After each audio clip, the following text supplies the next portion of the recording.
Another asset management acquisition. It follows Solium and E-Trade fairly recently. Are we to think of you now, James, more of an asset manager than an investment bank?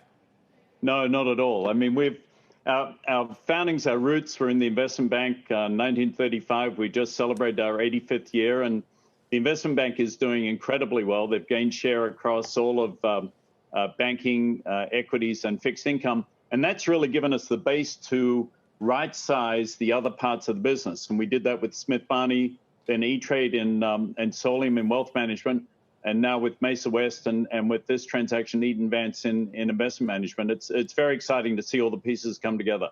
And is this for scale primarily within the asset management business? No, there's parts of it that are scale-driven, like fixed income asset management's very scale-driven, but they have an incredible custom product in parametrics, which has been an enormous growth vehicle. Very good traditional asset management, large in sustainability funds with the Calvert funds. So there are a lot of, it's an unusual deal in that it's highly complementary. And it's something that we've looked at for several years, and the opportunity knocked and we took advantage of it. In terms of the timing, we're looking at the share prices right now, James, and Eaton Vance up a huge amount. You're paying quite a big premium for it, and you're paying 50% in cash. Unlike with E-Trade, when we had you on to discuss that, one of the sort of safety nets was that it was an all-stock deal. Is this the right time to be deploying a lot of cash when there's so much uncertainty out there? Well, we made a lot of cash. I mean, the first half of this year, I think we made nearly $5 billion.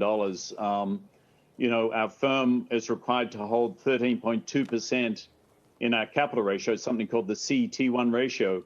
And, you know, we're over 16.5% in the first half of the year. So, you know, we're in a fortunate position that our ratios have improved because we're less risky as an institution, yet our accreted earnings have grown. And since we stopped the buyback earlier this year, we're building a mountain of cash, frankly, to and this just made sense. So that was never an issue. So that was going to be my next question, James. If you had been allowed to continue buybacks and or increase your dividend, would you have done this deal still? Absolutely. I mean, if you look at the change in our CET1 ratio just from our earnings and from what E-Trade did to us, it went up about 100 basis points. And this deal is going to cost us about 100 basis points. So we would have been in exactly the same position, and we still would have been doing buybacks because we're holding 300 basis points, well over 10 billion of excess capital right now.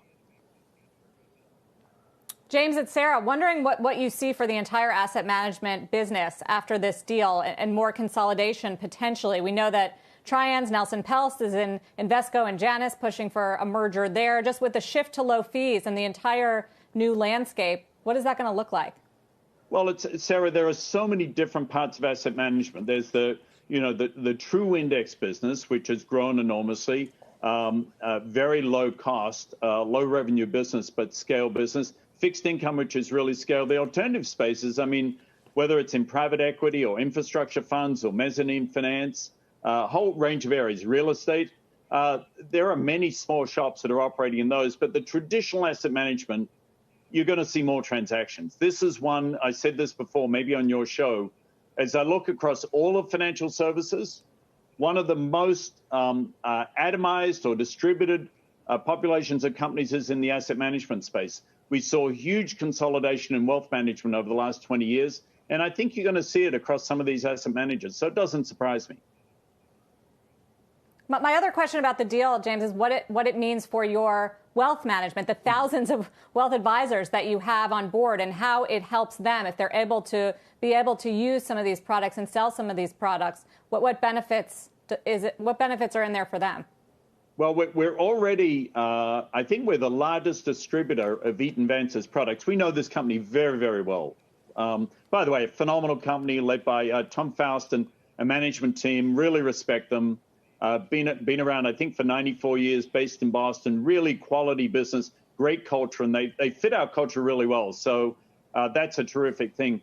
In terms of the fit, yeah, the fit's there. We know their products, but there's more we can do, particularly in the sustainability space with parametrics and in fixed income. And frankly, Sarah, we can take their products internationally because they don't have distribution, and we can put our products through their wholesaling network. So it's a rare opportunity where you can have a real win-win.